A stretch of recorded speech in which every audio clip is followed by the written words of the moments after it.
Olá, sejam bem-vindos à Live JR. O programa de hoje vai falar sobre um assunto que é extremamente importante e também preocupante. Eu digo importante porque trata-se da vacinação infantil e preocupante porque dados da Organização Mundial da Saúde e também do Unicef mostram que neste momento o mundo inteiro passa pela sua pior cobertura vacinal dos últimos 30 anos. O que é que será que está acontecendo com as pessoas? Mas nós também temos boas notícias porque na semana passada a Anvisa autorizou o uso emergencial da Coronavac para crianças entre 3 e 5 anos no combate à pandemia do coronavírus. E para falar sobre este e outros assuntos é que nós estamos aqui com especialistas, a começar com a doutora Flávia Bravo, que é diretora da Sociedade Brasileira de Imunizações. Seja bem-vinda, doutora. Obrigada pelo convite. É um prazer estar aqui com todos vocês e com o amigo Marco. Ótimo, nós conversamos também com o Dr. Marco Aurélio Safadi, que é presidente do Departamento de Infectologia da Sociedade Brasileira de Pediatria. Seja bem-vindo, doutor. Muito obrigado, Fábio. Prazer estar aqui com você, com o Emerson e com a doutora Flávia. Um prazer poder discutir um tema tão caro e tão importante para todos nós como a prevenção de doenças infecciosas. O prazer é todo nosso, doutor. Nós estamos também aqui com o repórter do Jornal da Record, meu amigo Emerson Ramos. Seja bem-vindo, Emerson. Oi, Fábio. Obrigado. Prazer estar aqui com você para a gente conversar com os nossos convidados sobre esse assunto que é fundamental. A gente precisa falar sobre isso. Precisamos falar mesmo. Eu já queria começar com essa informação que parte da OMS dizendo que estamos no período mais crítico de cobertura vacinal dos últimos 30 anos. Doutora Flávia, o que é que vem acontecendo, hein? Essa é uma observação no mundo inteiro, né? Segundo os dados da Organização Mundial da Saúde, em 2021, no ano passado, né, a gente pode observar 25 milhões de crianças que estão com atraso na vacinação. É uma situação que, óbvio, que a gente viu recrudescida quando começou a pandemia em 2020 e que não só perpetuou, como piorou em 2021. Coberturas baixas para doenças que têm um potencial de gravidade muito grande, que afetam toda a saúde pública de um país, colocam em risco vidas que poderiam ser poupadas, e é um fenômeno multifatorial, é claro, mas que a gente vem observando ao redor do mundo e que nos preocupa demais, inclusive com diagnóstico de doenças, aumento de diagnóstico de doenças e surtos em diversos locais de doenças que poderiam ter sido evitadas, né, que são imunopreveníveis, e ressurgimento de riscos, como o da polio, por exemplo. Doutor Marco, como é que nós podemos entender os motivos dessa situação tão complicada? Esses números são muito preocupantes, são 25 milhões de crianças mundo afora. Como é que vocês compreendem essa situação? O que é que está acontecendo? Isso é um ponto importante para discutirmos, né? Tentar compreender as motivações desse cenário que é realmente muito preocupante, né? Que não é exclusivo do Brasil, isso é importante que seja dito, vamos dizer, um fenômeno mundial. Claro que aqui, infelizmente, né, o Brasil tem sido um dos países mais afetados, né, pela queda das coberturas, mas como a doutora Flávia destacou, é um fenômeno multifatorial e há algumas razões que parecem, vamos dizer, ser protagonistas desse cenário que nós estamos vendo.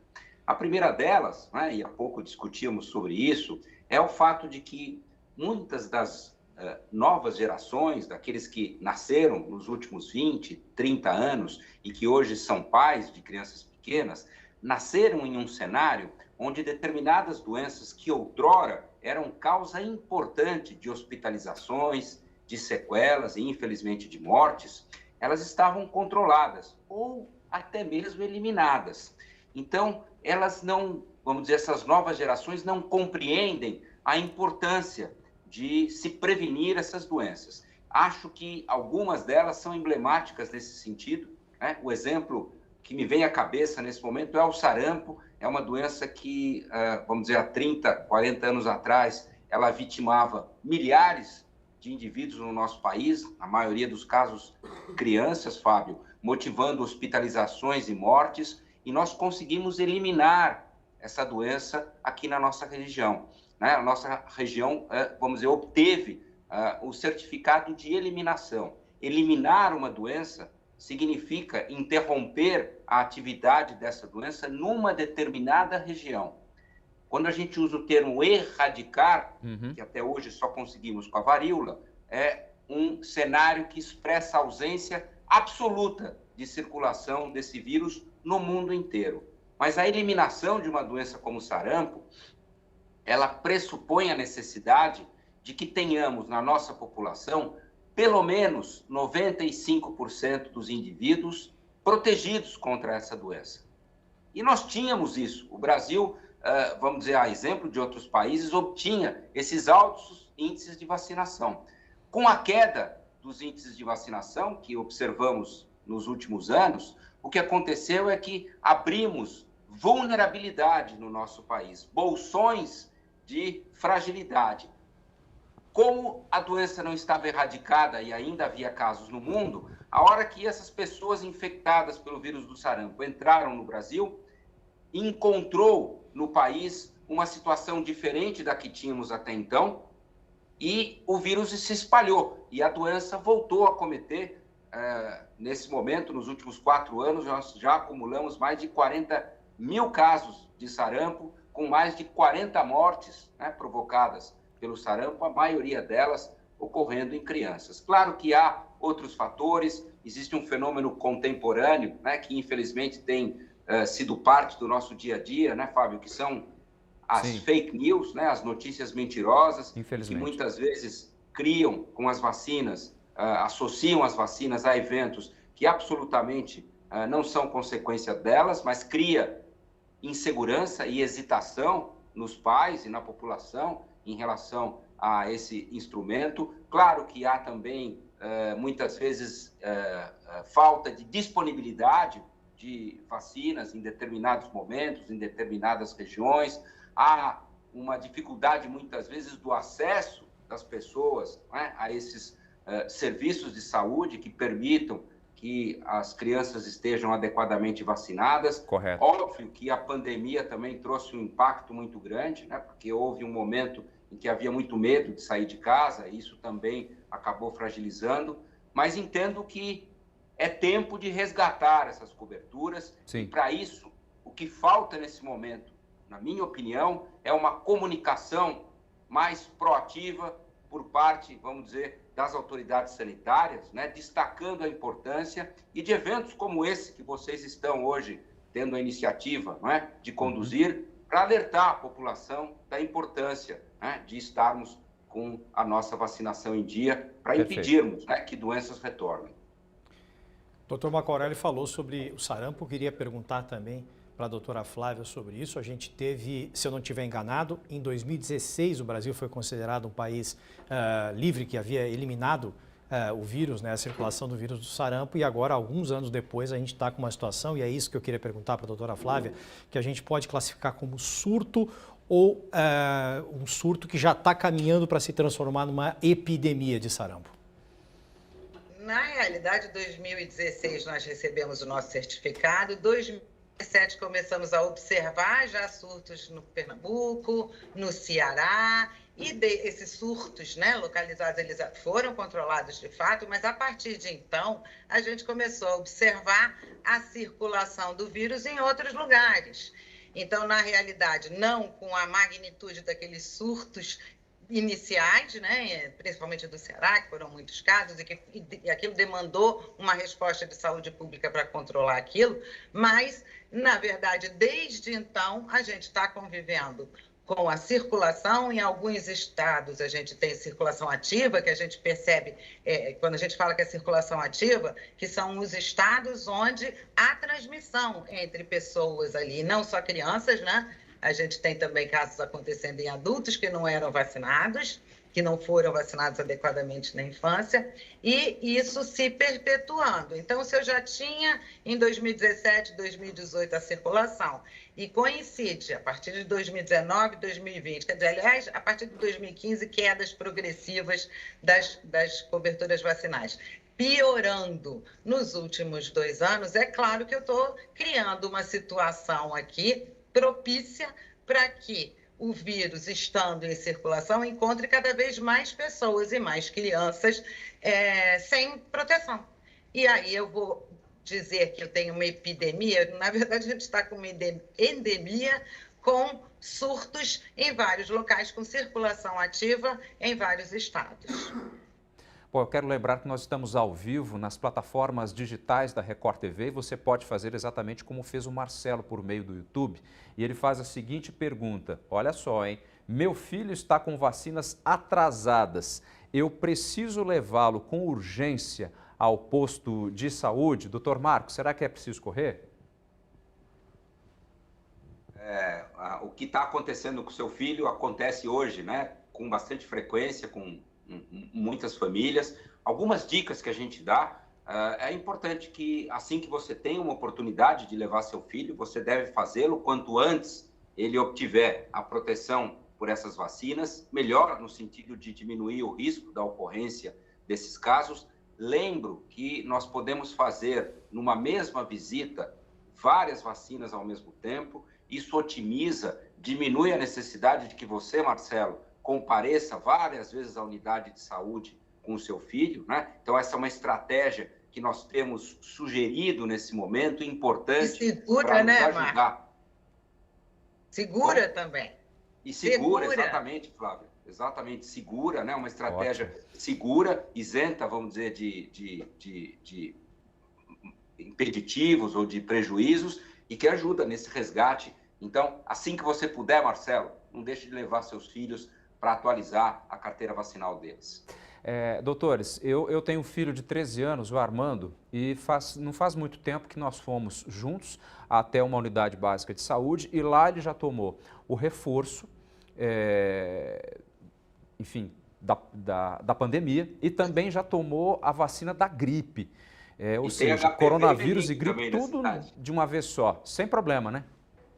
Sem problema. Inclusive, o adolescente teria que estar em dia, se ele não estava aos 13 anos, com a vacina meningocócica, que também está, a CWY, disponível para os adolescentes de 11 e 12 anos, HPV. Então, tem outras vacinas que são indicadas para adolescente. Aquelas que ele não teve oportunidade para tomar na infância, sempre dá uma checada, e essas que são do adolescente e que estão disponíveis em postos de saúde. Deixa eu aproveitar para colocar para vocês mais uma pergunta de pessoas que estão acompanhando a gente aqui. A Lara Pontes, pelo Instagram da Record TV, está perguntando o seguinte para vocês. É verdade que está rolando uma campanha de vacinação contra a febre amarela nas escolas? Qual é a idade indicada para se vacinar? Bom, vamos lá, né? Febre amarela é uma vacina que até antes de nós termos aquela situação epidêmica que vivemos alguns anos atrás, era uma vacina restrita a algumas regiões do Brasil. E a partir do momento que houve, vamos dizer, uma expansão das áreas sob risco de doença, nós alteramos a recomendação e hoje a febre amarela é uma vacina de recomendação universal no Brasil, em todas as regiões, e a estratégia brasileira, ela pressupõe a necessidade de uma dose aos 9 meses de idade e uma segunda dose com o objetivo de, vamos dizer, resgatar eventuais falhas que seriam crianças que não obtiveram ou não alcançaram, né, a proteção necessária. A gente faz uma segunda dose aos 4 anos de idade. Aqueles que tiverem recebido uma dose, mas mesmo que uma dose só, mas com pelo menos 5 anos de idade, esses estão adequadamente vacinados e não precisam de mais dose nenhuma. Então, essa hoje é a recomendação em relação à vacina de febre amarela. E eu desconheço que esteja acontecendo alguma vacinação, vamos dizer, escolar, ou alguma campanha escolar para a febre amarela. Doutores, desculpa, Fábio, doutores, a gente falou bastante sobre sarampo, né? Eu queria puxar a nossa conversa aqui para a poliomielite. O senhor falou um número mágico aí, né, doutor Macorella? 95% de cobertura, que é o considerado ideal para a gente ter uma segurança, né, para evitar a circulação dos vírus, os novos casos, enfim. A cobertura da vacina contra a poliomielite está em torno de 60% hoje no Brasil, caiu bastante também. E ontem saiu uma notícia de que tem um caso de poliomielite em Nova York, quer dizer, começando a surgir novos casos dessa doença que é muito grave. Qual é o risco para a gente aqui no Brasil com essa cobertura que a gente tem hoje? Nós estamos efetivamente correndo o risco de ver a volta dessa doença? A resposta simples, clara e objetiva para a sua pergunta é sim. Estamos correndo risco, há riscos nesse momento. A poliomielite, a exemplo do sarampo, é outra doença que nós temos vacinas extremamente eficientes e caso a gente alcance esse número mágico que você definiu com precisão, Emerson, de 95%, você consegue blindar a população do risco da reintrodução desse vírus. Porque você tem, vamos dizer, um cenário que não dá margem, mesmo que o vírus entre, a que ele circule na nossa região. Infelizmente, nesse momento, há uma fragilidade das coberturas, elas estão mais baixas, então há sim o risco da introdução. Em relação a esse caso nos Estados Unidos, a gente não tem ainda dados completos, mas os dados preliminares dizem que é um caso em um adulto não vacinado, ou seja, um indivíduo que não tinha as suas doses, né, da vacina de pólio e que adquiriu uma pólio, vamos dizer, derivada do vírus vacinal, né, que circula e que exatamente são nesses momentos em que há queda das coberturas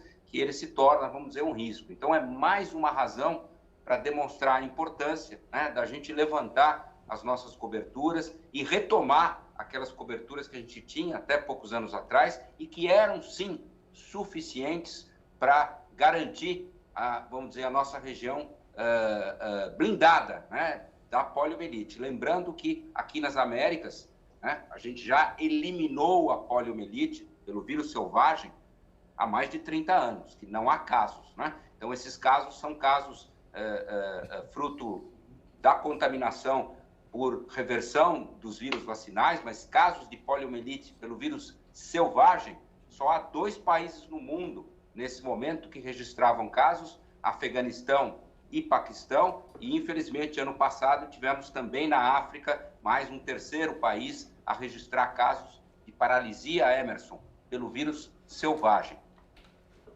O Emerson, e é importante ressaltar aqui em relação à vacina, que essa polio causada pelo vírus, derivados do vírus vacinal, ela é bloqueada, por assim dizer, com a vacinação completa, com a vacina inativada, que não tem vírus vivo, no primeiro ano de vida. Então, se a gente observa essas coberturas, né, que são nas crianças pequenas, de 4 em cada 10 crianças sem essas vacinas em dia, a gente abre a porta exatamente também para o pólio derivado do vírus vacinal. Então, não pode adiar a vacinação, não é só dos adultos e das crianças maiores, é dos bebês, sobretudo. Eu só queria pegar carona no comentário do Emerson. Eu conversei há poucos dias também com um médico infectologista e ele nos disse que, segundo dados da Organização Pan-Americana de Saúde, o Brasil só correria menos risco de ter o retorno da paralisia infantil, a poliomielite, menos risco do que o Haiti, que tem uma situação social e de saúde infinitamente inferior à nossa. Eu confesso que eu fiquei extremamente preocupado e a gente pensa assim, poliomielite não, né? Não dá. Não dá e é tão simples de evitar, né? Muito. É só vacinar. Só vacinar, seguir o calendário da rotina que a gente já fazia há muito tempo. Agora, doutora Flávia, doutor Marco Aurélio, o Brasil é um país com uma forte tradição de campanhas de vacinação, né? A figura do Zé Gotinha não me deixa mentir, o Brasil já teve grandes campanhas em massa de vacinação. Eu lembro, por exemplo, nos anos 70, quando eu era aluno de escola de ensino fundamental, a gente chamava de 1º grau na época, o Fábio eu acho que não tenho certeza que é mais novo que eu, não sei se pegou exatamente essa época. Lembro das campanhas de vacinação, por exemplo, com aquela pistola. Não sei para que doença era exatamente, que o Serviço de Saúde ia até as escolas e a gente entrava numa fila, as crianças lá, e vacinava todo mundo e vamos em frente, né? Não é? A gente precisa urgentemente resgatar vou colocar assim, essa ânsia vacinadora, essa vontade de estar imunizado que a gente já teve com mais força no país? cultura da vacinação, né? A gente pode definir dessa forma. E voltando no tema do início da nossa conversa, eu acho que talvez haja a necessidade para a gente resgatar essa cultura da vacinação, que você colocou muito bem. O Brasil sempre foi protagonista de campanhas de vacinação, e você lembrou de uma campanha emblemática. Eu também era um adolescente na década de 70, quando houve essa vacinação com a pistola, Emerson, e essa foi uma vacinação em que o Brasil foi pioneiro. Foi a primeira experiência mundial de vacinação em massa para a doença meningocócica, para meningite meningocócica. Para quem, doutor, para quem não viveu essa época, só para explicar, né? Todo mundo na fila, as crianças na fila. Eu acho que quando eu tomei essa vacina eu devia ter, provavelmente eu tinha 8 ou 9 anos, alguma coisa assim, e botou todo mundo na fila, eu não estava nem sabendo, inclusive, foi um susto, botou todo mundo na fila, e uma pistola rápida, um tirinho no braço, pá, e vacinava todo mundo, né? Esquisito. É isso aí, eu era um pouco mais velho que você, mas era a campanha para meningite meningocócica, foi uma campanha exitosa, né? O Brasil serviu de exemplo para o resto do mundo, outras campanhas foram feitas em outros países, que controlou, naquele momento, a meningite meningocócica, que era uma doença devastadora e que levava, vamos dizer, a milhares de mortes aqui no nosso país naquela época. E, de fato, foi uma vacina com essa pistola, a gente fazia fila nas escolas e, com isso, vamos dizer, a gente conseguiu, naquele momento, na década de 70, controlar a epidemia da meningite meningocócica. Olha só, nós temos perguntas chegando aqui. Eu quero destacar a Marcela Cacho, que fala com a gente lá de Salvador, na Bahia, dizendo o seguinte, que os casos de Covid voltaram a subir por lá. E a vacinação infantil deve ajudar a diminuir esses números, doutores? E aqui vamos lembrar que na semana passada a Anvisa autorizou o uso emergencial da Coronavac para crianças de 3 a 5 anos. Como é que nós podemos, então, responder essa pergunta da Marcela? A vacinação infantil, ela tem como conseguir frear um pouco esses números? Doutora Flávia. É claro, né? É o mesmo conceito de cobertura vacinal.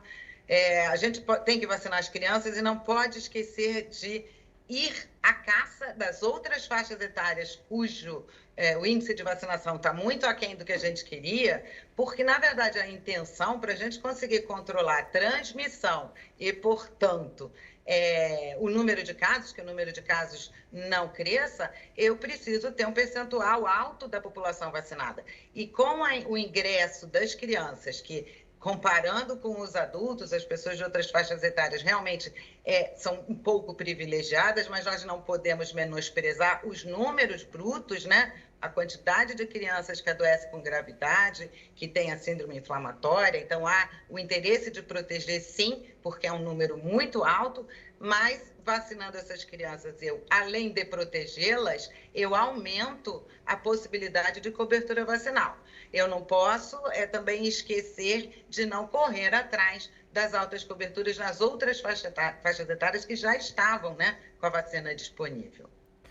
Mais perguntas chegando aqui, o que mostra... Desculpa, deixa eu só... doutor. Pois não. Claro. Desculpa te interromper, eu acho que esse é um tema muito importante, eu estou 100% de acordo com as colocações da Flávia, mas eu queria agregar nisso aqui, porque eu acho que esse é um tema muito relevante, números que expressam a importância da Covid-19 na população pediátrica, porque ainda há muita hesitação de muitos pais, e tenho certeza que muitos que estão nos ouvindo nesse momento têm interesse, né, nesse tema. Para que vocês tenham uma ideia, Fábio, Emerson, até o momento, desde que se iniciou a pandemia, e eu vou concentrar a minha fala aqui em números exclusivos da população de crianças e adolescentes, são números oficiais do governo, do Ministério da Saúde, nós temos 50 mil, repito, 50 mil hospitalizações devidas à Covid-19, por Covid aguda, em crianças e adolescentes, abaixo de 19 anos de idade.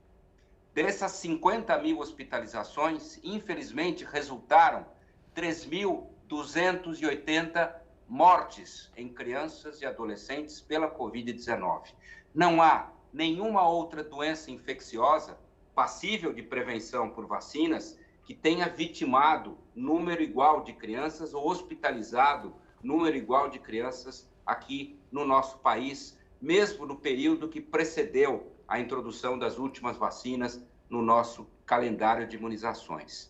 O segundo aspecto, para finalizar a minha fala e concluir meu raciocínio, é que nesse momento de circulação de variantes e de sublinhagens da Ômicron, que desafiam a proteção das vacinas e que talvez não ofereçam nesse momento, com as vacinas, a mesma proteção que a gente tinha o ano passado com as vacinas, e isso é verdade, mesmo que você tenha sido vacinado hoje, a chance de desenvolver a doença, ela ainda existe, mas há algo que as vacinas conservam de forma muito sólida e consistente, e que é a minha mensagem, né, final desse assunto aqui.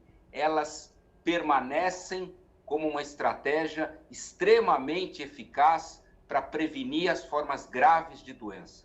Elas reduzem em pelo menos 2/3 o risco de hospitalização entre as crianças que são vacinadas, em pelo menos 2/3, reduz o risco da síndrome inflamatória, que a doutora Flávia comentou, que é uma complicação importante da Covid-19 e, evidentemente, reduz o risco de morte. Então, as vacinas, nesse momento, o objetivo principal delas é prevenir as formas graves da Covid-19. E, para isso, as vacinas mantiveram a sua eficiência, mesmo no cenário de circulação dessas sublinhagens da Ômicron, que, de fato, desafiam, né, a proteção oferecida, seja por vacinas, seja por infecções prévias pelo vírus. Doutor Marco Aurélio, vou usar aqui resumir um ponto do que o senhor falou aí, que tem pais, mães que têm preocupação ainda, não sei se eu dou a vacina para o meu filho, se pode acontecer alguma coisa, ter algum efeito. O perigoso mesmo é não dar a vacina, é isso, né, doutor?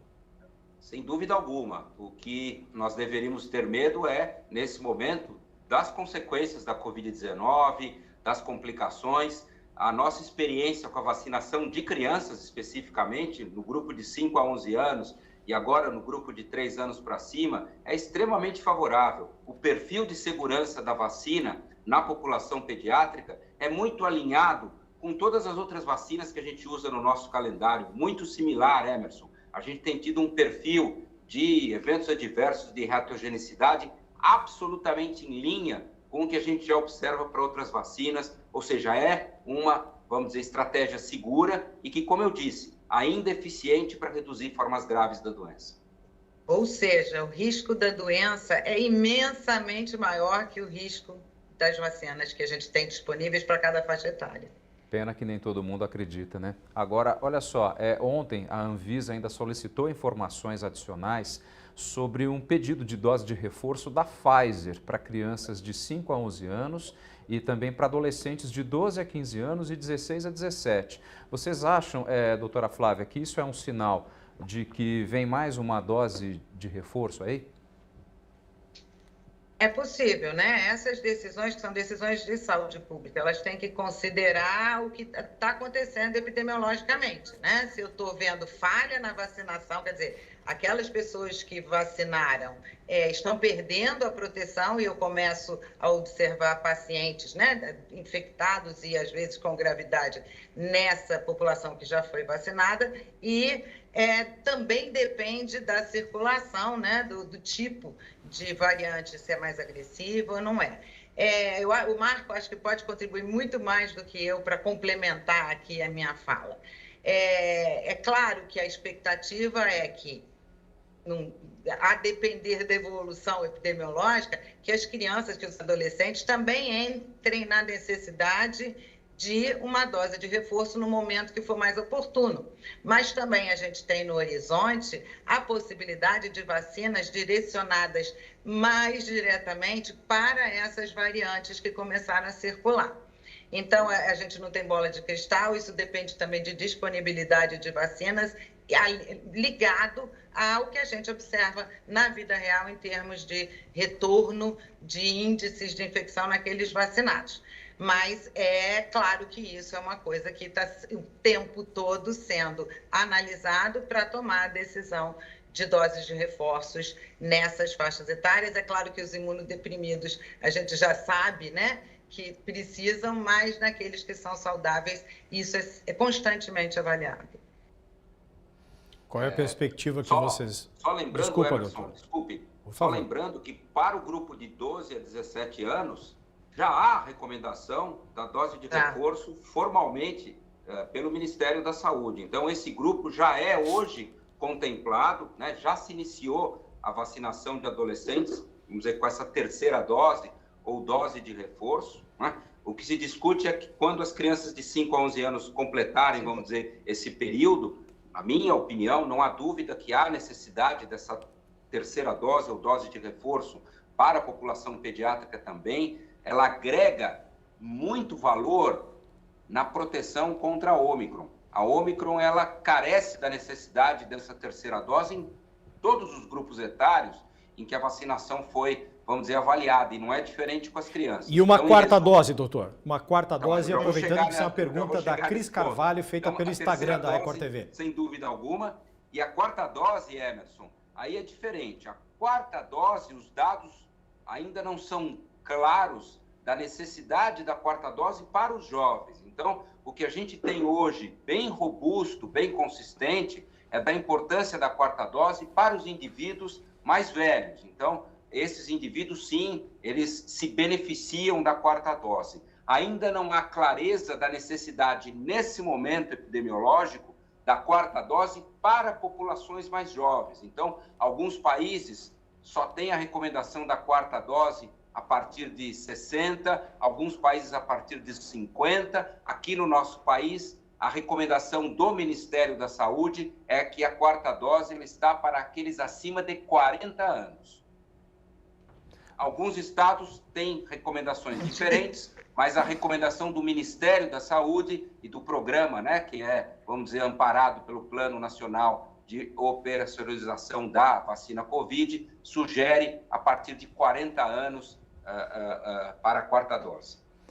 Doutora Flávia, será que no ano que vem, mais ou menos numa época dessa, ou até um pouco antes, a gente ainda vai estar falando de outras doses de vacina, pensando na pandemia do coronavírus? Ou será que a gente já vai conseguir atingir uma eficiência ainda maior?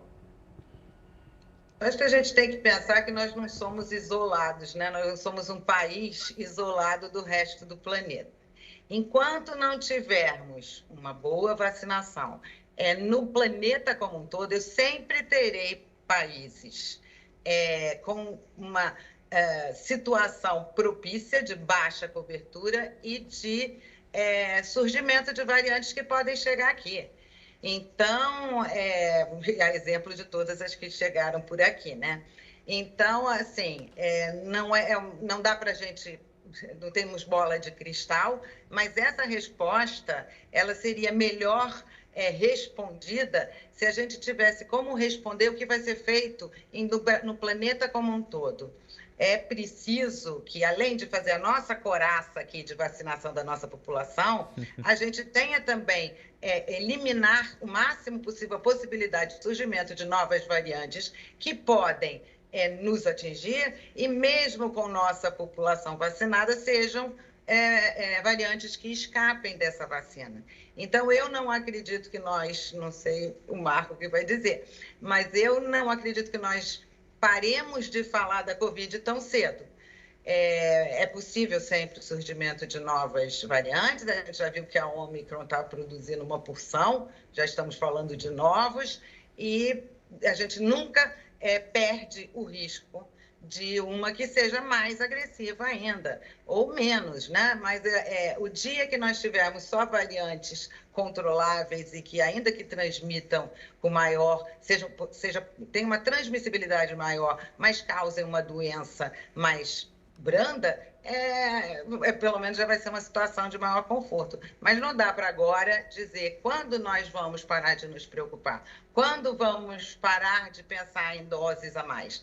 E quando vamos pensar em parar de falar, que na verdade a gente está falando, mas daqui a pouco teremos, falar de vacinas diferentes, né? Que sejam voltadas para essas novas variantes e não para a variante original. Doutora Flávia, uma pergunta para a senhora da também Flávia, a Flávia Deiró. A pergunta foi feita pelo Instagram do Portal R7. Ela disse que ela e a filha de 4 anos tiveram Covid. E aí ela pergunta, qual é o intervalo que eu preciso esperar para minha filha se vacinar novamente contra a Covid? Então, entre a doença Ou melhor, Covid... se vacinar, não novamente, né? Para se vacinar contra a Covid. Entre a doença Covid e as vacinas Covid, o Ministério da Saúde recomenda um intervalo mínimo de 4 semanas. Mas para as vacinas da rotina, aí, já que é o ponto da nossa discussão aqui, essas coberturas vacinais baixas, não é recomendado esse intervalo todo. A recomendação atual é, tendo passado o período recomendado de isolamento, é claro, porque quem está com Covid tem que ficar em casa. Estando bem, assintomático, sem febre, pode tomar as vacinas de rotina. E para vacinas Covid, 4 semanas, 1 mês. Doutores, algo que eu acho que vocês sempre ouviram, e nós como pais que somos, é uma situação comum, mas hoje o bebê não está muito bonzinho porque ele tomou vacina, está meio indisposto. E engraçado que na hora que a mesma situação chegou nos adultos, muitas pessoas recuaram e usaram isso como uma espécie de argumento para dizer o seguinte: não quero tomar a vacina contra a pandemia do coronavírus, porque ela pode fazer mal. Vocês acham, o nosso tempo já está terminando, nós temos um pouquinho mais de 4 minutos, ainda falta muita informação nessa história, por mais que nós da imprensa, vocês da saúde, estejamos aí nos esforçando? Sem dúvida alguma, né? Eu acho que a gente vivenciou um cenário inédito, né, Fábio, que foi a discussão que antes era uma discussão científica, né, normalmente dentro dos ambientes acadêmicos, ela extrapolou para as mídias sociais, para a televisão, etc. Eu acho saudável, de certa forma, que haja, vamos dizer, a disponibilização da informação, desde que pautada em evidências, desde que pautada em dados, né, sérios, etc. E acho que é importante discutir esses aspectos todos. Não existem medicamentos que não tenham eventos adversos, da mesma forma não existem vacinas que não tenham reações, efeitos colaterais e eventuais eventos adversos. Entretanto, quando uma agência regulatória autoriza o uso de uma vacina, ela autoriza o uso dessa vacina pautada em dados que mostraram que há um benefício daquele instrumento, né? E que, mesmo que haja eventualmente eventos adversos, eles ocorrem em muito menor número, em muito menor proporção e de uma forma, vamos dizer, muito menor do que os benefícios que você obtém com aquela vacina, sem contar os efeitos indiretos da vacinação, que nós discutimos hoje no programa aqui, né? Que é o fato de que, a partir do momento que se aumenta o número de indivíduos vacinados, de forma geral, você diminui o risco da doença, mesmo em grupos não vacinados. Esse é o que a gente chama o efeito indireto das vacinas e que contribuiu de sobremaneira para que controlássemos, né?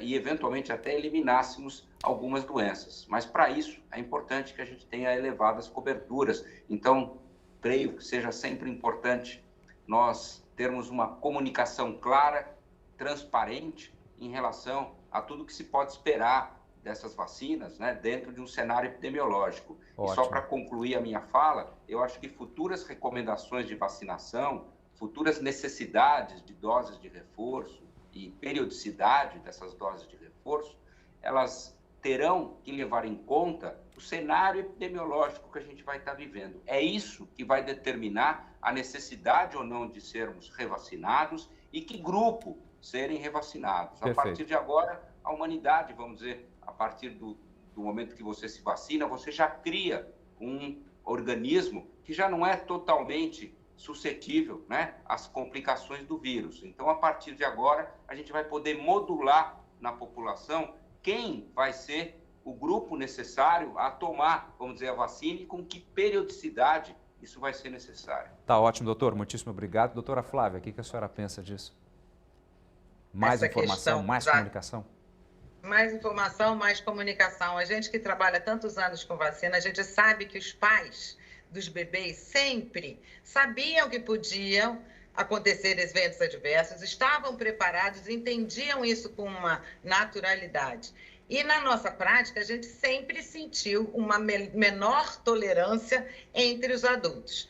e com maiores reclamações e dúvidas, etc. A criança pequena todo mundo esperava, mas o adulto menos tolerante. A partir do momento que a gente vive essa situação em que é privilegiada a informação que fala de evento adverso, discursos que só estão acontecendo para estimular a insegurança, é claro que isso cai naquele adulto que já era menos tolerante, um receio muito maior em relação à vacina.